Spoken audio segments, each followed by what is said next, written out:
Imposter syndrome is a common problem in most industries because let's face it, there's always something that we don't know, and there will always be someone who does the job better.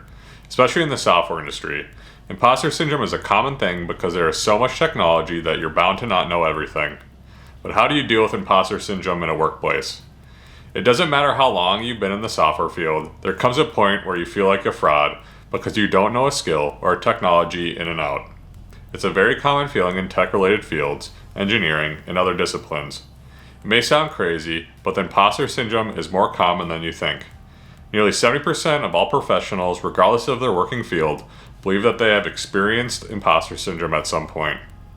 So for a start, if you feel like you're the only one going through this feeling of guilt, then you're not alone. First, a quick word on imposter syndrome. When you're on your job and you come across a challenge or technology that you're not familiar with, you may go into self-analysis. It tempts you to think about what you're doing and whether you're doing a good enough job. Ultimately, it forces you to think whether you deserve to be at the point you're at in your life. Generally, imposter syndrome stems from the feeling when you see everyone else doing seemingly better than you. You feel like your colleagues know more, and you seem to struggle with similar knowledge. These are all signs of imposter syndrome. Formally speaking, imposter syndrome is the feeling of guilt, self-doubt, and anxiety when the person keeps undervaluing their competence and success and credits their luck or other external factors for their success. Simply put, imposter syndrome is all about doubting your abilities. It's a common problem in the software industry. So let's touch on why imposter syndrome is so common in the software industry. There is ever a reason for software developers to go through imposter syndrome at some point in their life. As programmers, you need to keep up with the latest technological tools, so there's always something new to learn for you every day. But continuous learning and skill upgrades seem too good to be true at times, and you can't possibly learn everything. As a result, there will be obvious gaps in your skills and knowledge, and there will always be something that you don't know. For instance, there are new front-end development frameworks every year. So you feel like your knowledge is never sufficient to keep up with the game. So one year you learn Angular and then you find out that people are shifting to Vue or React. So when does this learning end? Is it possible to get out of imposter syndrome? From what it seems from the outset, the imposter syndrome may appear to be an unavoidable problem and more importantly, a recurring one. However, if you feel like you've developed the software developer imposter syndrome, there are a few things that can help you get rid of the problem. First, you're just going to need to get used to it. For start, it's important to accept that imposter syndrome doesn't completely go away. It's also important to make peace with the fact that it's here to stay. For instance, you cannot help but compare yourself with others around you, and that's where the syndrome starts. When you see others succeeding, it's natural to feel like you're not there or you'll never make it there. For instance, your colleague might become more accomplished software developer than you, and you're still struggling. Well, to be honest, no one can ever become the perfect software developer. That's the exact point of it all. Accept the fact that you'll never be perfect.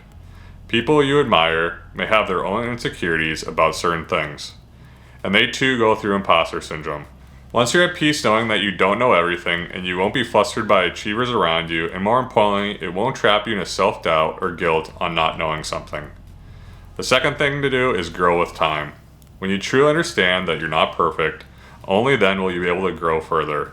Remember, knowledge and skills are never static. They keep getting bigger with time and experience. So it's important to give yourself a chance to learn and improve. When you have a mindset of growth, you're always happy to learn new things instead of beating yourself up about not knowing them. This is an important positive trait and an important one if you want to get rid of the software developer imposter syndrome. For instance, you might have a new developer who knows a few more tools than you do. If you have a growth-oriented mindset, it'd be easier for you to learn those tools and maybe from that same developer.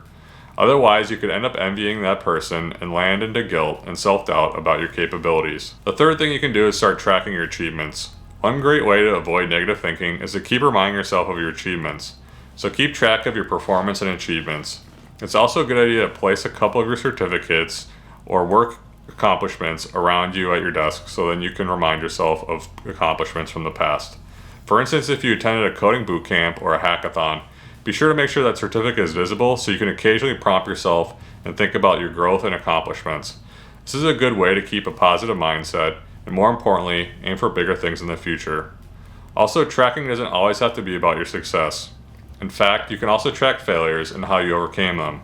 It's a reminder that you can overcome failures, so there is no need to self-doubt over minor drawbacks. The fourth thing you can do is seek feedback from your managers and other developers. Software developer imposter syndrome is more about overthinking and self-doubt. So you might be doing an okay job, but since you think about it so much, things can turn ugly. The best way to bypass this thinking phase is to ask your managers about your performance. Consider their input and understand where you stand. You might be surprised to hear that you're doing better than expected. A discussion with your manager can also yield promising results. So ask your manager how they feel about your work, and is there any specific area that they want you to improve, and what measurable goals do they expect from you in the next quarter or half a year. This will help you set goals and focus on better direction, preventing you from overthinking. The fifth thing you can do is evaluate your learning mechanism. When you focus on learning, there's a better chance of avoiding negative thoughts. Your mind spends more energy on learning than thinking about the what ifs. At the same time, think of how you learn best. Some people learn in solitude while others prefer guides all the way. Now there are so many different learning styles. Think of the ones that can benefit you the most. For some people, books are the best source of learning, while others prefer video tutorials and online courses. Whatever works for you, make sure to stick to it and fill in the knowledge gap that keeps you thinking of your failures. A few other things that you can try to overcome imposter syndrome include getting a mentor, working in teams, have better practices, and conscious decision making. If you have overcome imposter syndrome in the past, be sure to share what worked for you in the comments below. Thanks for watching. Consider subscribing if you found the content helpful. See you in the next video.